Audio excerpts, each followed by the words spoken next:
Welcome to the Predictive World series brought to you by SalesChoice, which specializes in Welcome to the Predictive World series brought to you by SalesChoice, which specializes in ending revenue uncertainty for human advantage.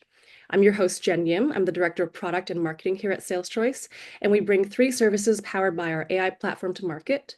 We've got Sales Insights, which helps sales professionals with guided insights, Mood Insights, which connects frontline voices to leadership, and third, our AI and data science as a service, where we design, build, and maintain AI models with a new focus on generative AI.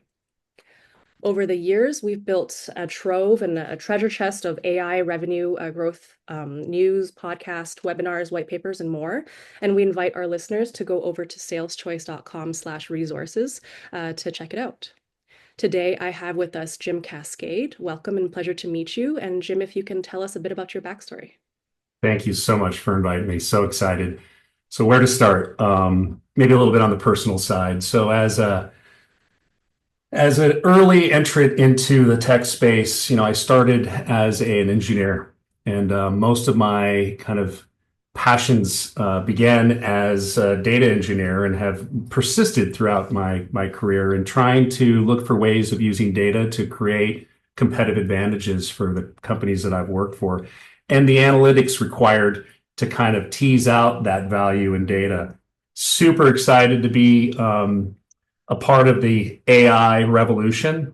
And I think being invited into Conversica, I think it's leveraged my perspective and passions that kind of persist, not just in the CEO roles that I've played, but also in my personal, because I try to disrupt with technology at work, and then I try to use that disruptive technology personally. A little fun note about me. I like big wave surfing. I'm an extreme skier, sailor, world traveler. So I think the adrenaline on the personal side kind of definitely helps me for the adrenaline, on the business side. That's a little bit about me. That's quite a journey. I think Cindy can share a lot about, at least for on the world traveling front, because Cindy's always zipping around. I just know she'll be in New Zealand next. Jim, if you can tell us a bit about Conversica specifically. So couldn't be more lucky. The history of Conversica is really quite unique in terms of where we are today and where we started. The company was formed in 2007 and then launched its first AI product focused on sales in 2009. And you're like thinking, oh my God, that is so far, so long ago. The company's experience back then, built on serving small businesses, has now allowed us in the recent term to really focus on the Fortune 500, the larger enterprises. And I think everything that we have kind of learned along the way has now allowed us to be in a position to really take advantage of what an amazing opportunity. The tech space with AI is the most disruptive I've ever seen it. So Conversica provides AI automation solutions, end user applications in the form of pre-defined AI agents with AI agentic workflows that are completely out of the box, servicing marketing teams and sales teams and customer success teams on a common goal, and that is to increase revenue. And as we know, growth is hard. And so we're finally in a position as a company where everybody understands AI, or at least is extremely curious, and if not strategically talking about it at the board level. Now, with that, understanding that they can disrupt their own revenue workforce teams with the augmentation of AI solutions to boost that important metric, revenue growth. Wow. You definitely have a lot in common with Cindy, so I'm excited for this conversation. And with that, I'm going to turn it over to her. Oh, Cindy, you're muted. Thanks so much, Jennifer and Jim. Welcome. I've got this vision of you riding this big giant wave off big surf in Hawaii and then zipping off and doing a ski run. And you're absolutely right. This is a great time to be in the world where we're seeing so much innovation going on, so much venture capital, private equity, but also at the same time, we've got some other broader dynamics, as you well know, in total readiness in certain pockets because we've got this multi-generational workforce. And I know we're not here to talk about that today, but it was really interesting as you were going through your heartbeat on around revenue growth. And my doctoral studies was all on how do you optimize revenue growth. So we're going to have a fun conversation. Here we So go. yeah, so first of all, one thing is, you've been in a wave earlier with the small business trust and now moving into the Fortune 500, et cetera, and larger mid to large organizations with the application of revenue digital agents and with the agentic AI, context now, it's really a new category. And in many ways, you've been a leader. You think about it, if you look at the time frame, right? So I'd love just to step back and just say, okay, if I had to net out the last 5 years, we won't go back to 2011, but that seems like a little bit further back. But what are the key things, or I should say 2007 when the company was formed, but what are some of the key lessons that, from building Conversica that you're really, really proud of? Well, I think, to appreciate that answer, it is kind of fun to kind of reflect a little bit on the journey itself.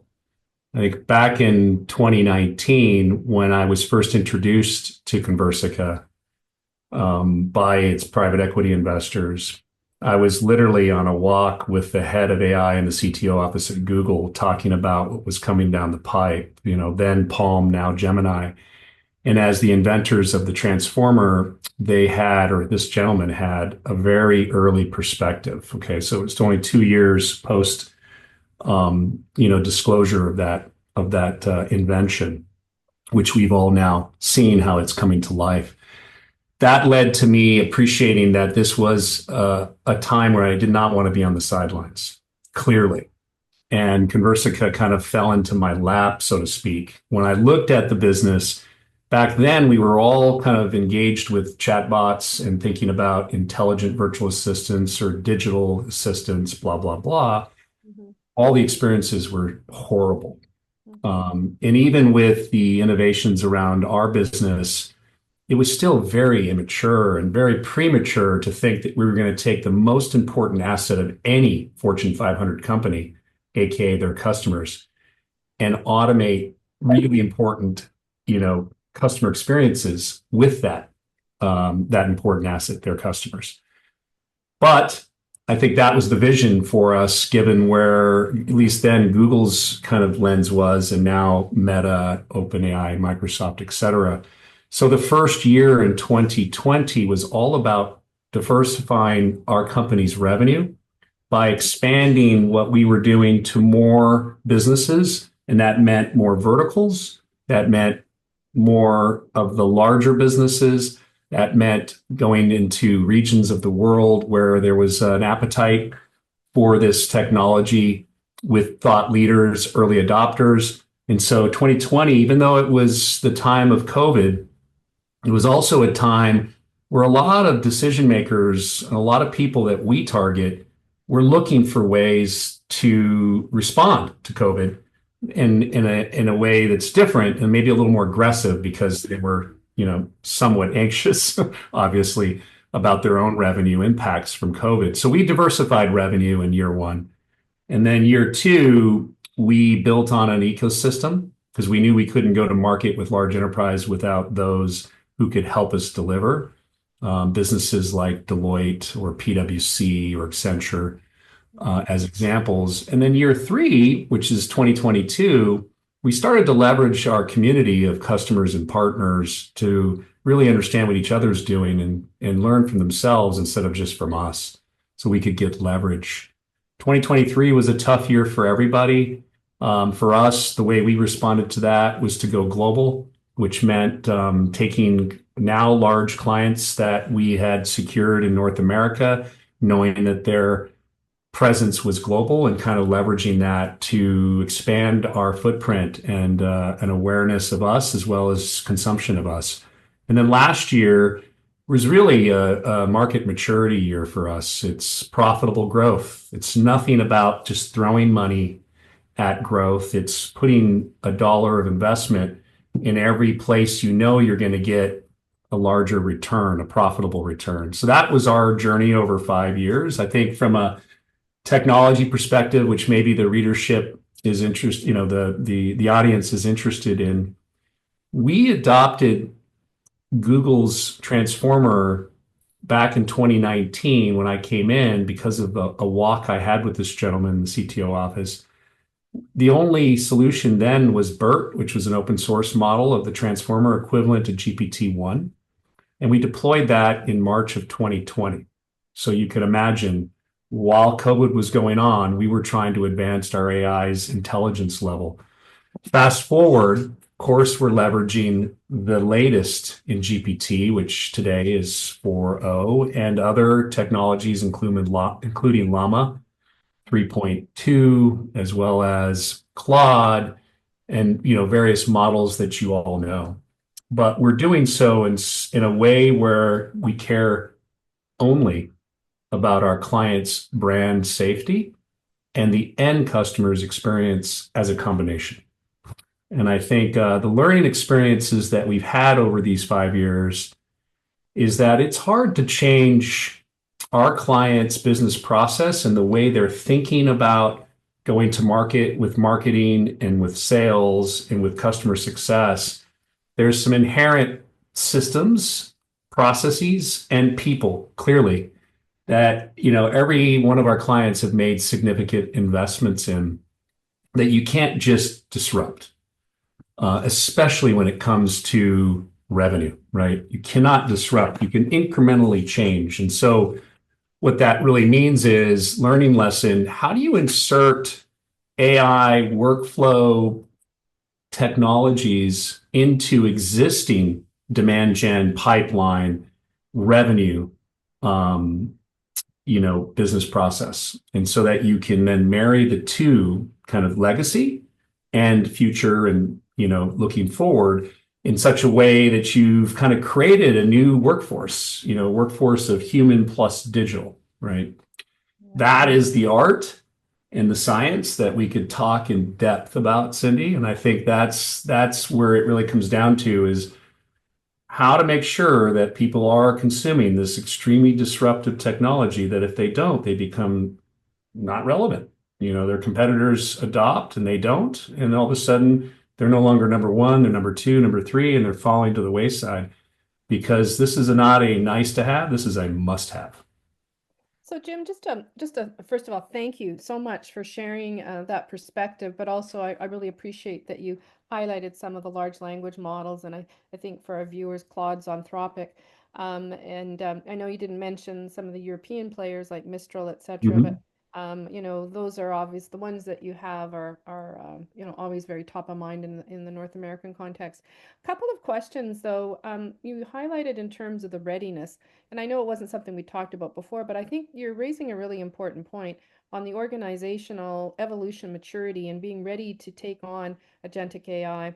So with your platform, obviously you've got a series of capabilities that can drive workflow optimization using it, agentic AI learning, probably built a number of workflow logics that, could plug in. But as you see with, for example, Salesforce just announced their big agentic AI positioning. Are they a friend or foe with you? I'm just curious, because I know from our perspective, some days they're a friend and other days they're a foe. But what's happening in your land? Yeah, no, the quick answer is friend. We've been in a deep relationship with Salesforce since 2013. So that began as an ISV partner. It's still very much an active relationship where we're part of the App Exchange. And what that really means is, I think, let me just get to the end point. 60% of our clients are using Salesforce CRM Yep. and cloud services, which means that, our user base with Salesforce and Conversica is an extremely important investment for us. Because of our early engagement with Salesforce in the AI space, we have an engineering to engineering relationship. Understood. And Agentforce as a agentic AI framework, is very important to our success in the future, just as it is with other large players that we have to coexist with, whether that be Microsoft, HubSpot, and others. If we focus just on the technology infrastructure, we would definitely be in a position where we would be providing less value because the focus for Conversica is delivering applications and applications that you can use kind of out of the box, solving business problems. It doesn't matter what sits underneath all of that, right? I think at the end, whether we're using Agentforce or we're using common building blocks straight from OpenAI, or we're using an equivalent of Agentforce with Microsoft, et cetera, it doesn't really matter as long as the end customer is receiving the value. And where our customers see true value and where they get their ROI is that, yeah, the AI agentic workflows, we've got over 1,000 of them. Doesn't mean we're deploying all 1,000, every day for every customer, but we do have a very purpose-built set of goal-oriented agentic workflows that are specifically configured to reach an outcome that drives value, right? And it drives value at the top of the funnel, at the bottom of the funnel, at the middle of the funnel, and where we serve our customers versus where some customers may not be a good fit for us, and they may be customers of other offerings like Agentforce directly. We serve customers who do not want to invest the resources to build their own agents.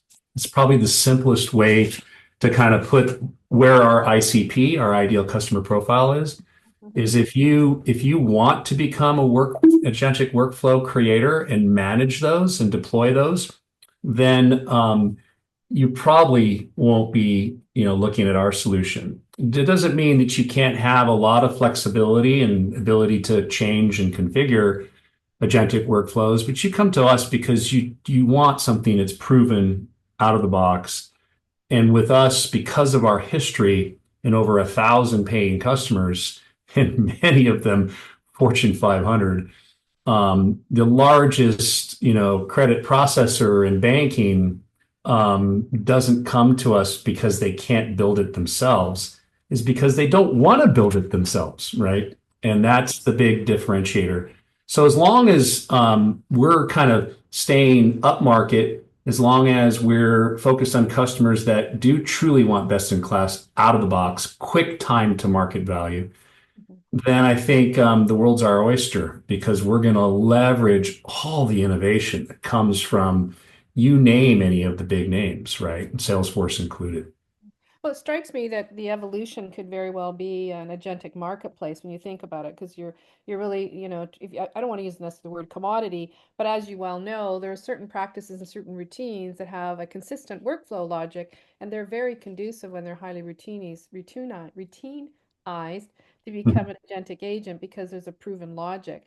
Yeah, So, and as you know, so I'm sure you're thinking about all of these things. I'm not probably speaking on. absolutely. Absolutely. I mean, Also, but it's still so early, Cindy. yeah, It's no, I so, know. so early. That's what we know, that we all know where that's going. It's going to be much more plug and play. And then you think about building a corporation just with agentic workflows, right? So it's that, yeah, it's a fun time. It's also a time where it's hard to keep t up to date. Now, with the directions that have just happened, and I don't know if you followed what happened in Paris, but but with the AI ethics accord, right? And there was the safety report that Dr. Joshua Bengio released on responsible AI. There were over 30 top leaders. There's a positioning there. But just, to bring it down sort of near term here, how are you going about mitigating risks in your software practices? Because you and I both know, we're both techies at heart here, that these LLMs can hallucinate, right? We know that. How are you Yeah. mitigating those risks? But also the other research that's coming out, which is a bit of a mind bender, is that there's a self-preservation aspect within some of the LLMs where they won't tell you the truth. Hmm. They on purpose hide the truth. Hmm. So, which is opening up. Stanford's doing some interesting research there. But, at the end of the day, I guess building the trust is the emergence. Fine, I'm not trying to speak for yourself, but also the practices that you have. But when you turn over the agents, the people, clients, they buy the product, they also can probably start extending because you're giving them a capability that they can kind of, I'd call it say, get in fast, but you're probably allowing them to keep extending. So where do you legally kind of really ensure that, you know, that the outcomes, you're protected as well as they continue to morph, right? Yeah, no, those are all very, very fun questions to ponder and answer.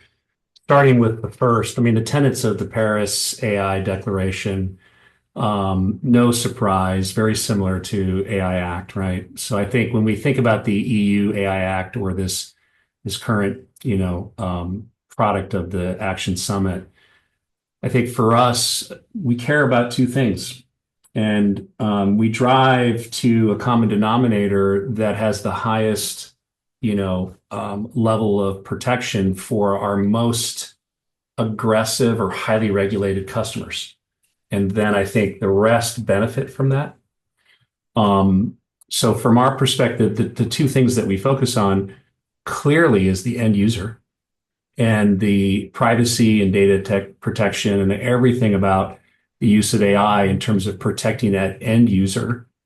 And then we also, secondly, think about what do we need to do to protect the brand of our clients, right? 100% brand safety is going to be key. And so I think when we think about, the common denominator, it all comes down to risk. I think that there's risk-based classifications from unacceptable to minimal. We just default to assuming everything's unacceptable until proven otherwise, There you go. right? And so it's just a natural, and you have to when you're dealing with Fortune 500 and you're dealing with the most highly regulated. And so, you don't get through 8 levels of legal and security to deploy something, with a bank, for example, unless you've really thought about this well ahead, right? So now to your next set of curious questions. So how do we do this with a technology that inherently has some distrust, in the base, both end user and clients? Look, I think we could all kind of talk about what the transformer and how the technology works. If you just accept, in the audience, if you accept at the highest level that the technology wasn't built to be capable of querying a particular data point and getting it as if it was your deposit in your bank account, and it's extremely dependable. Like every time you ask it, you will get a definite, positive, and correct answer. It wasn't built to do that for you. So it's built to be abstract and look at trends. And even the models themselves don't have all the original data represented in the vector spaces that they're constructed by. So you fundamentally, with the base technology, will never by design get a query and retrieve the exact answer. So what do you do with that? I mean, how do you apply that? It's like, let me bring it to another kind of general way of viewing. If I invite you to dinner and I have 10 guests and I tell a story to each guest and ask them to tell the story to the next one in quiet confidence and then wait for the 10th person to tell the story, guess what it's going to sound like? Yeah, yeah. Going to be very different from what I started with, right? Similarly, if I have a very complex agentic AI workflow with multiple steps, but at each step I'm only 85% accurate because that's the best I can achieve. Well, what happens after 10 steps? The whole agentic workflow is at best 20% accurate in achieving its goal. So that's the layman's way of saying it's not currently built to be perfectly accurate. So be careful. Don't put it in control of my drug pump in my hospital room, for example. So you've Don't, really nailed it, that the use case, clarity, and understanding what the risks are in relation to that technology and really choosing carefully, because what I've been seeing recently is people not really thinking enough, hard enough about their entry point. And, on a global basis, you probably already know this, but there's a fair bit of unrest in terms of the return on investment of AI investments in mid to large companies. The average, it sounds like now it's about 5% have 5% positive ROI. And the three reasons, this is coming out of significant research recently. The three reasons, number one is not picking the right use case and using the wrong approach and having the wrong assumptions. The other one is not having a clear sense of direction. We all know there's different tiers in organizations with their governance practices and how they're wrapping, the decisions or the centers of excellence. And then the third is in terms of not having the right skilled resources. You Mm. know, you've got enough technical engineering background and data science expertise that you already know if you bring in someone that's trained in certain methods, they're going to bring that consistent viewpoint. And so, yeah, I always find these conversations, but I love the fact that you're really, really building with the high risk integrities. I think your point on the regulators is spot on. They're the ones that are putting in the teeth right now, right? It's not the legislators, at least in the U.S. And we've already seen the EU is busy putting their legislation, and it's certainly a banner. Canada on our side is still circling. Well, Uh, let's be honest. Regulators aside, if something bad happens with an end user, that's going to yeah, ripple. And yeah, if something happens with the brand in general, you're yeah, on the front page of the Wall Street Journal. yeah. And I'm, that's what's going to you happen know, in the next right? couple of years. You're absolutely right. And we're going to see a lot more of this where people have been exposed, and that sends, that will help move legislation ahead. Like it's always the bad scenes that kind of wake people up, unfortunately. Now, curious about the building practices of intelligent agents, and what are the main things that you've learned from in terms of just qualifying the clients really quickly, right, on their readiness, right? That's a good question. So how do we look at the readiness of our clients? Well, I Yeah, think you have to, because you can't assume that just because you're a big Fortune 500 company that you're actually in a good position to take advantage of AI automation. It could be that you haven't really even invested enough into your digital practices where you can even leverage a digital agent in your workflows. Your inbound lead volume is too low. Your team's maturity in leveraging AI for outbound, non-existent. Or you don't have a base of customers that is considered long tail, where you get, economies of scale. So you could look at that very basically and say, okay, wrong customer.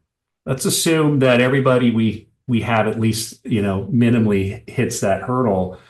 Then we're looking at things around the use cases, right? And we want to make sure that when we first deploy with any customer, we get the greatest amount of value. Clearly, the greatest amount of value first will drive more justification for further adoption internally.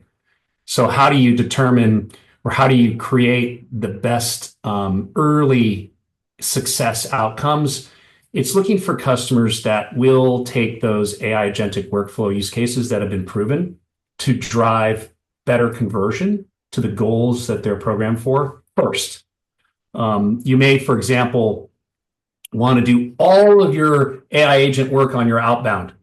Mhm. And that's your first indication because you have millions and millions of old leads that you've collected over 10 to 20 years. And you just want the agent to go ping those and get, see if you can just find some gold in those remnant leads.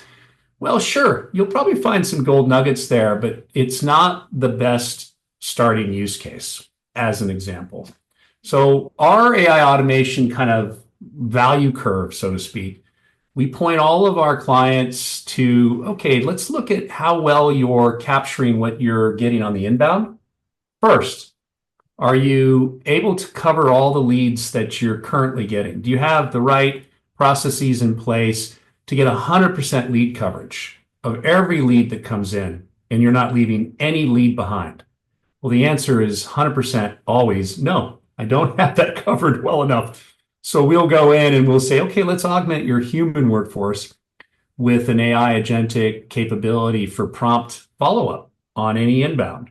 Um, and improving the interaction and the quality between an AI, or I should say a client, and those inbound prospect customers is really easy to do with AI because you program the AI to know your business as good as your best employee. and it's extremely timely, and it can work at any volume. So you improve the quality of the interaction, and you're able to kind of conversationally nurture all of those inbounds in a way you've never done before, leaving no lead behind. And when you pass that to the human, great things happen, right? It's like guaranteed that you're going to have a more highly qualified opportunity. The humans then don't spend their time wasted on clients that aren't really sales ready. And you end up basically giving more volume because you've handled every lead in a timely fashion with shorter sales cycles and higher conversion rates. So it's printing money in initial. And so I always tell my clients, prospects, and now your audience, inbound first, and then use that to then fuel how you're going to apply it into an outbound campaign of high volume as well. You still want to have a lot to work with. Otherwise, why are you using AI? Are you trying to just replace your outbound team? No, because you want to have that human component always as part of your governance and experience that the end customer will demand. But at that point, you can start applying to cold and warm accounts, and you can work with events, do outbounding to drive registrations and follow-ups, and you can even win back old clients. And then not to be too long-winded, but then I tell people, then move into your base and look at use cases where we can upsell and cross-sell and do early renewals and work with a long tail of large number of customers that have never heard from you because you don't have the resources. Then move to that. And then finally, once you've kind of really consumed those use cases, you're ready for kind of the edge cases of automating onboarding, automating health around the usage of your product. If you see the usage drop, use the AI to reach out, proactively setting up account reviews, et cetera, et cetera. It's kind of that creating brand advocates within your base, increasing gross retention, and overall love for your brand with use cases in that kind of fourth category. And that to me is a maturity curve that really works for every one of our customers. Hopefully that makes sense. No, it makes perfect sense in the sense you're guiding them to what are the best entry points that likely based on your experience will have a very clear value proposition. It's also an area where people are willing to invest. I mean, let's face it, it's all about, sourcing the right opportunities and then bringing them home. And so you need to convert them and giving, and so if there's muscle on where people are going to invest, it's definitely going to be in sales and marketing for new capabilities. And I love the fact that the overlay agentic agent fits into, doesn't matter which CRM platform you're using. You've obviously built the integration enablements and workflows so that it can feel very that unity is there in that kind of work experience. So a couple of thoughts. Where do you see us going? Let's just go to the futures. Obviously you're on a good growth trajectory.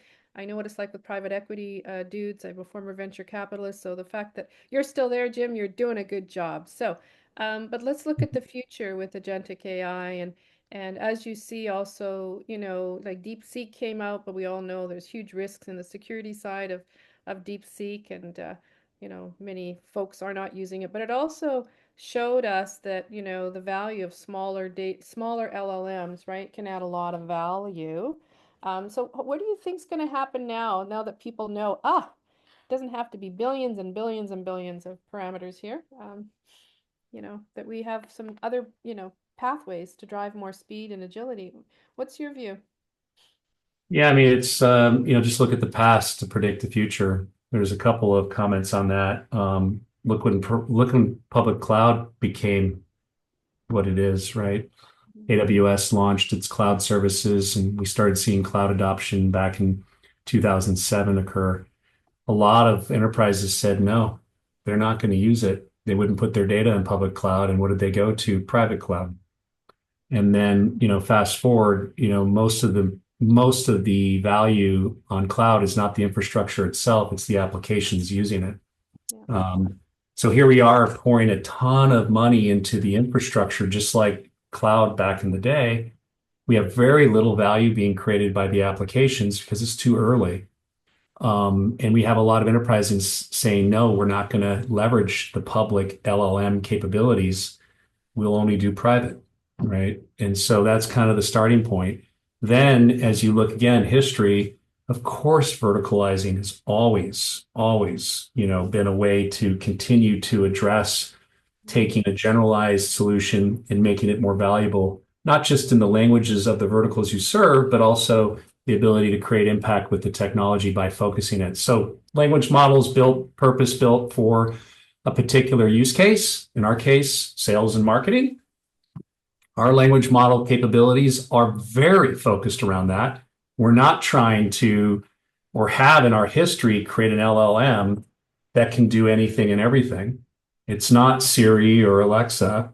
And so we have already been of the mindset, when we first started building our own LLM back in 2009 and then expanded it until we started to adopt the technologies today. So we're very much an advocate of specialization.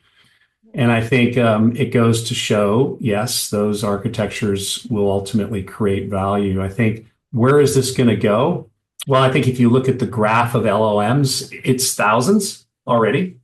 If you count the derivatives of the original works.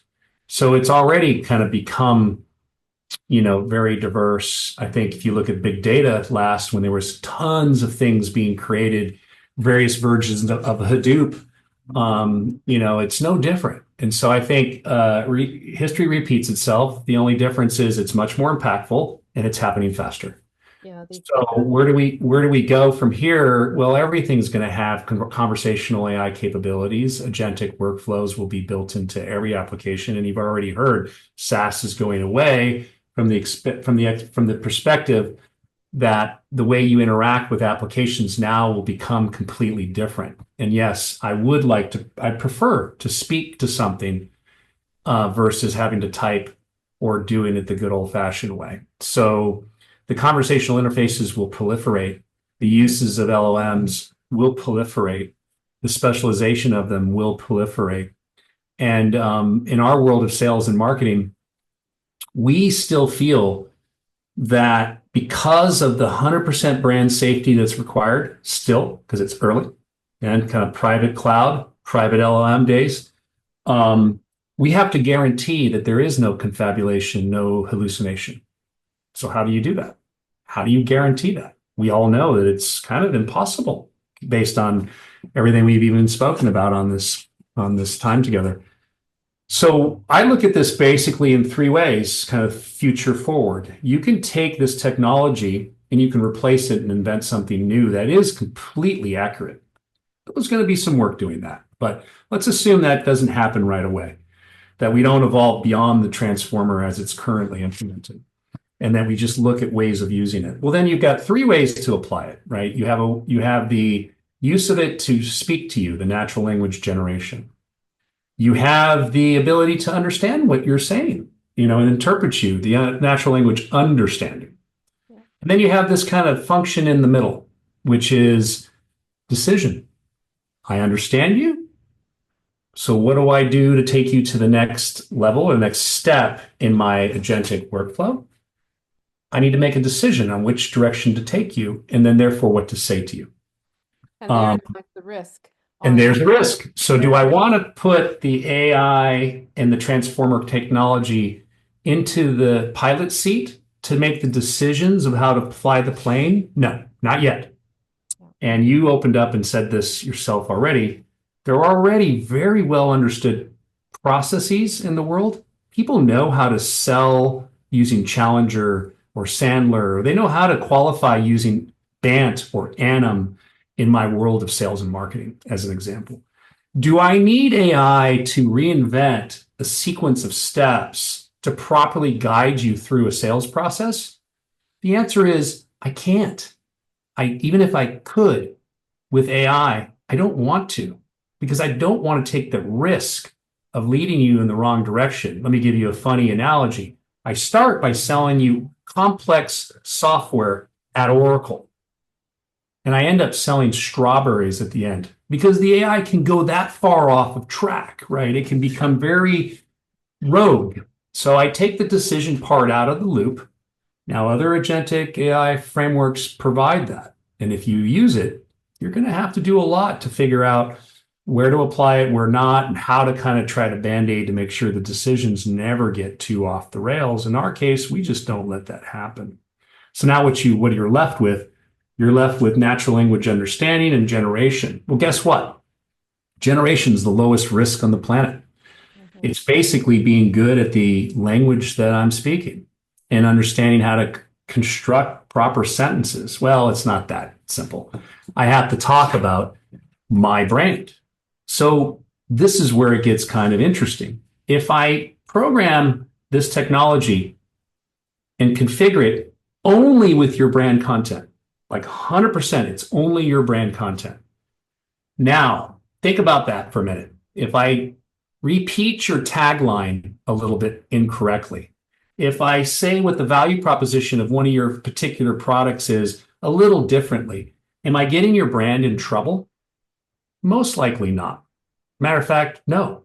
I'm just going to speak to the brand just like an employee would. I'll have a little bit of flexibility in terms of how I'm delivering the ultimate message, but the message itself is based on the content that you've blessed. So I'm not going to talk about your competition and say, the competition's better than me, because it's just not in my content. And that guarantees an experience that gives you brand safety. Now, we'll go a step further than that. And if there's something I'm really, really fixated on, like my brand slogan, and I want you to say it right every time, just do it for Nike, then I'll fix that and make sure the agent always says that no matter what. It's called a guardrail, it's called a verbatim fact, but we can basically take all the risk out of the brand for the brand using the technology, and that's our answer basically in the highest level. Yeah, absolutely. Because you think about the amount of content that corporations, and I'm sure this is where you're focusing hard, and all the content that's, been amassed. And yes, there's inconsistencies out there, but you can overlay, these additional changes and tweaks so that they become a pervasive rule. And you kind of, at the end of the day, and I like the fact, it's the whole unstructured area is an interesting area, right? So you're bringing a capability that can analyze things, and whether it's through unstructured or structured data. So Jim, just want to say thank you. Just fascinating conversation. The energy that you have and the passion, it comes through, and I think that's really important. And I can only imagine how much you were trying to read to keep up, because I know, like, even for myself, it's very, very difficult these days, even though we're immersed. I read an incredible book that maybe just to pass along to you, bit different, but it's Permission to Feel. It's the top Mark Brackett, who's out of Yale University, on the permission to feel, and you talked about the voice side, and there's a lot of research to say even with the voice, humans are losing their ability to communicate orally. So, just we'll kind of close with that thought, because as we go ahead, we're going to need the lots of modalities, right? And that's another whole area of, more cognitive decline. Yeah, agreed. I mean, I think having read it and understanding the power of emotions to help our kids, it does strike home for sure. I Yeah. think it is all about trying to understand people first and using all forms and all modality to do so.